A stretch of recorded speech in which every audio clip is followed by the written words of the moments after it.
April জুড়ে দেশে একসঙ্গে দেখা যেতে পারে তীব্র গরম আর ঝড় বৃষ্টির প্রভাব। আবহাওয়া অফিসের এপ্রিল মাসব্যাপী পূর্বাভাসে এমন তথ্য জানানো হয়েছে। আবহাওয়া অধিদপ্তরের তথ্য মতে মাস জুড়ে 2 থেকে 4টি মৃদু থেকে মাঝারি তাপপ্রবাহ বয়ে যেতে পারে। পাশাপাশি 1টি থেকে 2টি তীব্র তাপপ্রবাহের আশঙ্কা রয়েছে। এতে দেশের বিভিন্ন অঞ্চলে তাপমাত্রা 40 ডিগ্রি সেলসিয়াস ছাড়িয়ে যাওয়ার সম্ভাবনা আছে।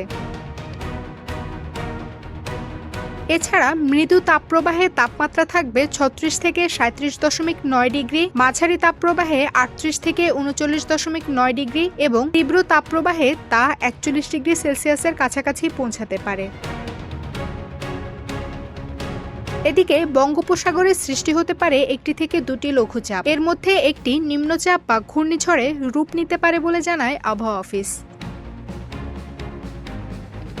তাপপ্রবাহের পাশাপাশি দেশের বিভিন্ন স্থানে কালবৈশাখী ঝড়ের আশঙ্কাও রয়েছে। পূর্বাভাস অনুযায়ী 5 থেকে 7 দিন হালকা থেকে মাঝারি বৃষ্টি হতে পারে। এছাড়া 1 থেকে 3 দিন তীব্র কালবৈশাখী ঝড়, বজ্রপাত এবং শিলাবৃষ্টির সম্ভাবনা রয়েছে।